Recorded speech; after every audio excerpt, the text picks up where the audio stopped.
day, but somehow you're steak, you are ribs, you are burgers, you are mincemeat, you are meatballs, you are all these things. No, we chose humanity. Terrible. We are joined on the line by Dr. Mmatshepo Mazibuko, who is going to be giving us the breakdown of what putrefaction actually is. It seems like it is food rotting in the gut, and maybe some of the ways that we can prevent this from happening. Dr. Mazibuko, good morning. Good morning, Grand Rising. How are you? I'm excellent. How are you? No, I'm lovely, thank you. Thank you so much for having me. Girl, I need you to explain this in English. I know, it's terrifying. It is very terrifying, but once you get the gist of it, it kind of starts to make sense, right? Sure. There could be people who'd say, oh, but how does food rot when the stomach is acidic, right? But if you think about digestion, it's a very complex journey that actually starts before you even put food inside your mouth. Mm-hmm. The moment you see or smell food, your body starts preparing for digestion. The saliva is preparing, the acid in the stomach gets prepared. Now, let's say you start eating and you chew too quickly. When it comes to carbs, they break down from an enzyme inside the mouth. That's why when you chew bread, it turns slimy. It's because of an enzyme inside the mouth that helps you break down carbs. So the digestive process starts inside the mouth. If you chew too quickly and you swallow and the bread is not fully broken down, when it reaches the gut, where there's the acid, the hydrochloric acid.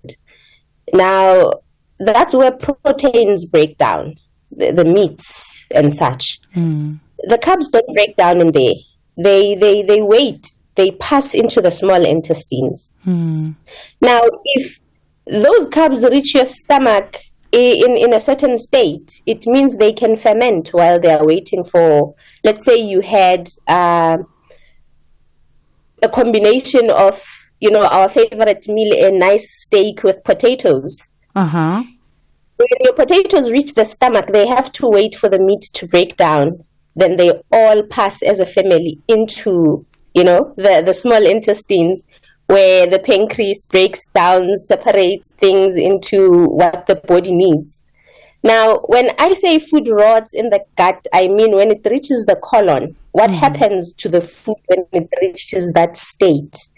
If the proteins are not broken down properly during that journey from the mouth into the colon before it is released, that fermentation of certain foods in that process can then result in putrefaction. This could be either because you combine foods that shouldn't be combined, and I know we live in a world where we are experimenting with food, it's fun, but we can cause, enzyme confusion, where if you eat a protein with a starch, starches require alkaline enzymes to break down, while your protein requires acid to break down, which means they're going to cancel each other out.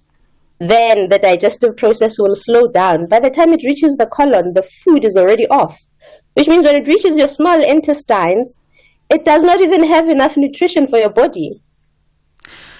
It has become quite toxic. You shouldn't even mix let's say you are having a salad with vinegar and then you eat a cheesecake quickly after that, because vinegar curdles dairy. So if you're having your delicious salad with a nice vinaigrette and then you quickly have, because remember, food also takes different times to break down inside the body. Yes, fruits take about 20 to 30 minutes. Dairy takes the longest of all the foods because it's mucus producing. Mucus takes longer to break down inside the stomach. So now we throw food in the gut one after the other, not giving our body enough time to actually break down what it needs to break down. finding that when we have our dessert, our main meal has not actually broken down. But it's, yeah. I don't know if I feel like you have a question and I've been interrupting. No. You know, these combinations are starting to sound like our exes and us now, guys. We should not be combining these things together. That's probably why it didn't work out, because, hey, the gut is rotten, the heart is rotten, everything is rotten. But wait, no, because now my question is, and somehow, you know, alcohol comes to play. If you're talking about vinegar, there's something more potent than that. I think about the likes of one of my favorite dessert drinks is a Dom Pedro, right? Which is the Kahlua or the Amarula with like a vanilla ice cream milkshake. It's like a nice Amarula milkshake type of thing, right? Which also I learned recently is an African delight. Awesome. I love Africans for their creativity. But things like that, having alcohol with your food as well, does that impact the breakdown? How should we be combining foods? I mean, December must be a really tough time for our enzymes, because then you have a piece of chicken in one hand and trifle in the other.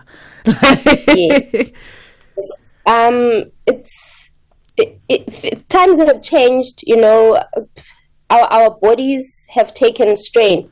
That's why you'll find people who are eating perfectly healthy, you know, thinking because I've had a smoothie in the morning, but I still feel bloated. That's because that combination of fruits, a strawberry and a banana, can freak each other out in the stomach without actually us knowing.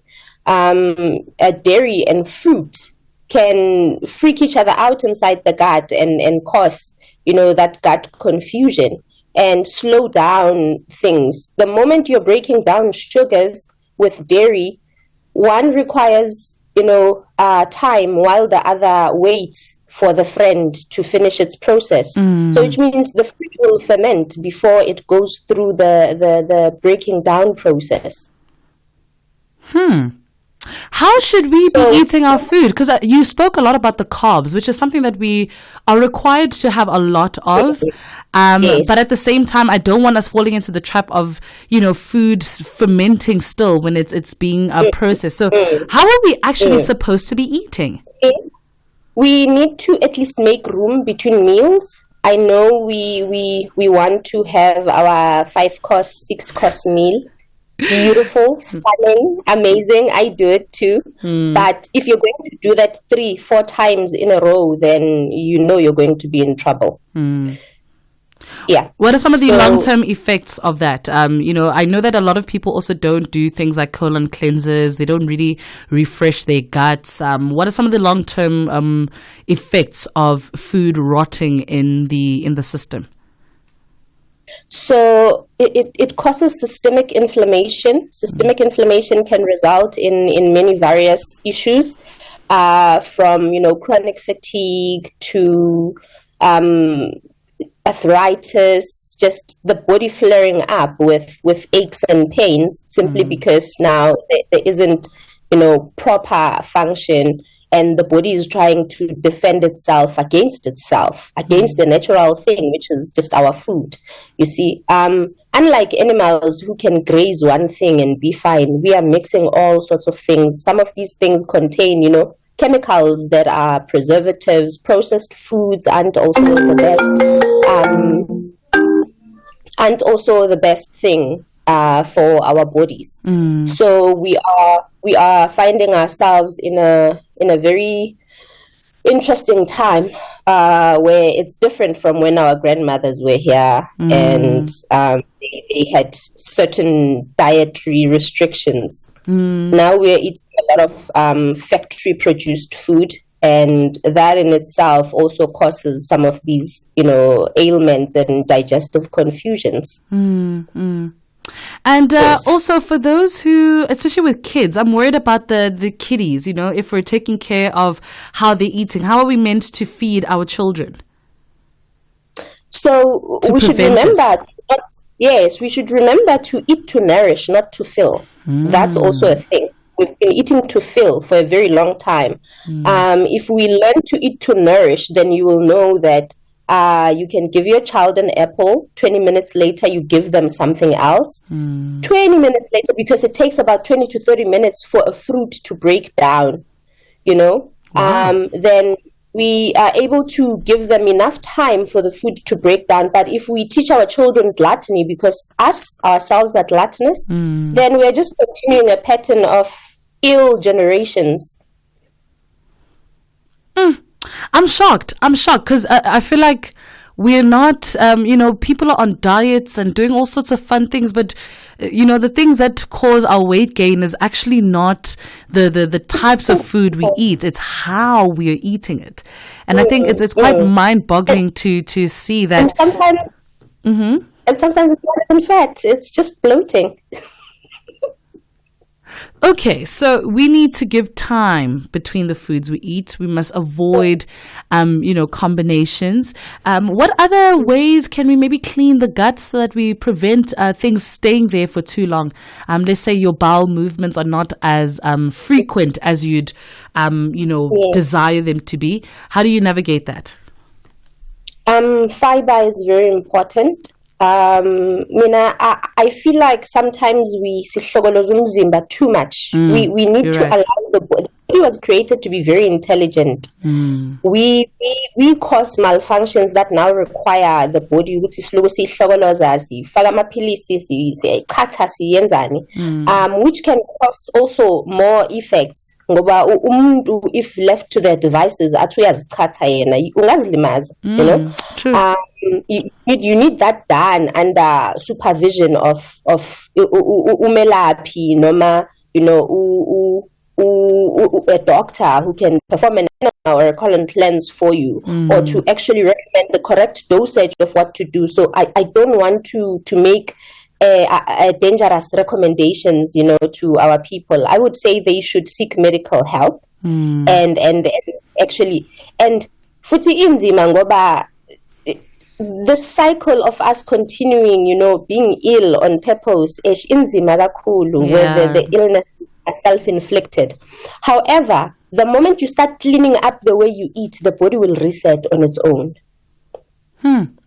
So, where can we find you? I think there are people that are probably wondering why they have, big stomachs, why they bloat easily, and maybe they can come to you for assistance, or maybe you can recommend someone. Where can they find you on social media, email? So I am on social media. They can find me on Facebook, TikTok, and LinkedIn. The handle on LinkedIn and Facebook is Dr Mmatshepo Mazibuko, and on TikTok it's Dr Gaspa Soul Coach.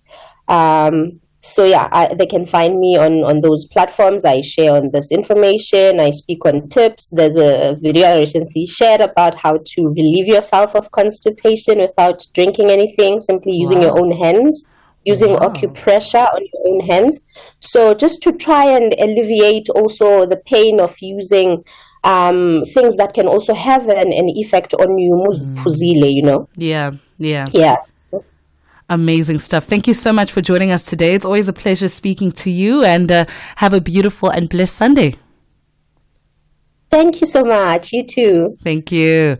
That was Dr. Mazibuko there coming through, speaking about putrefaction, which is the process of a food rotting in your gut. Without you processing and eating your foods correctly, it can cause a lot of long-term effects. It is at 8:36 Central African time. On WhatsApp, +27634069126 is where you can find us. Send me a WhatsApp. What are your plans for today? What's on the menu for Sunday lunch? I'm hoping that today is just going to be a relaxing day. Like, I really don't want to do anything today. I'm really trying to take the advice